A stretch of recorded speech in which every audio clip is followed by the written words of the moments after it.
Yes, since the appointment of His Excellency the former President Mahinda Rajapaksa last night as the Honorable Prime Minister and the removal from office of the former Honorable Prime Minister Ranil Wickremesinghe by His Excellency the President Sirasa, several questions have arisen with regard to the constitutionality of what we saw transpiring from last evening to now. Now, firstly, what we must look at is this concept of a government. What is a government? There are three institutions of government: the judiciary, the executive, that's a president, and the legislature. Now, when we give our executive power to a president to govern a country, he appoints for himself a government that is made up of a cabinet of ministers that is headed by a prime minister. And together with that prime minister and that cabinet, our executive president runs a government in the country for the time period given. As you know, the 19th Amendment made provision that the cabinet must be limited to 30 people. This concept of a national government comes in at Article 46(4) of the 19th Amendment, where it says, when the party that garners the highest majority together with another party forms a national government, then they can increase that number. We are told that yesterday, from the time that the alliance handed over their communication saying that they have withdrawn from the national government, immediately there is no national government. So one has to appoint a cabinet of ministers now that will reach that number of 30, the ceiling that is contemplated by the 19th Amendment. How is a cabinet minister appointed? The president, as the appointing authority, can at any time remove from office a minister that he has appointed or appoint a new minister, and that is constitutional. Articles 44 and 44(1), 44(2) says, it says the president may assign the numbers of ministers and the subjects. The president removal power, the appointing power of a minister of the cabinet lies with His Excellency the President.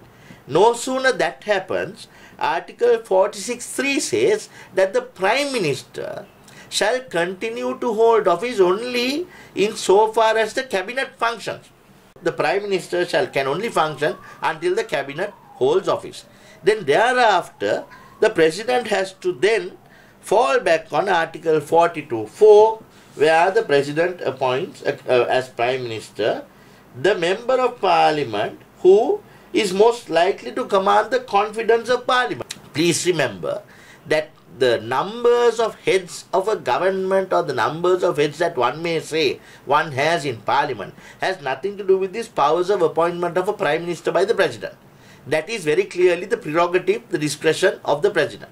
For example, let me use a very, very drastic example. If His Excellency feels that it's a person with the loudest voice that can command the confidence of Parliament, His Excellency may appoint so. Here, this does not say how that discretion of His Excellency must be used.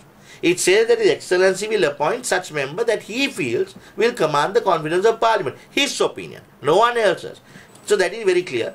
What has been done by His Excellency the President is, to me, within the interpretation of the Constitution, is very constitutional. There is nothing wrong with that.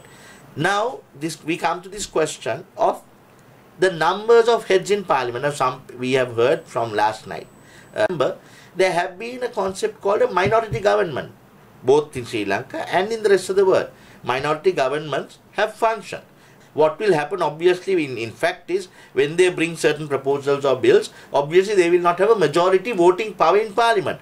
But now that, I believe, is a good phenomenon for this country for two reasons. No sooner the national government goes out, now this innumerable number of ministers will now fall to 30. Taxpayers of this country, that we were maintaining a jumbo cabinet. Now they have to be limited to 30. Number two, when there is policy that is favorable for the country, even those people who are not part of the majority in Parliament, the minority government, will have to consider voting in favor of that bill, and then the people will be able to see which members of this present Parliament that we have voted good on the welfare of the people at heart, or are they just playing politics in Parliament. All these considerations in mind, I feel what has happened now will be very healthy for the Republic, because this, I believe, is a healthy move, and certainly there is nothing unconstitutional, in my opinion, in what has happened.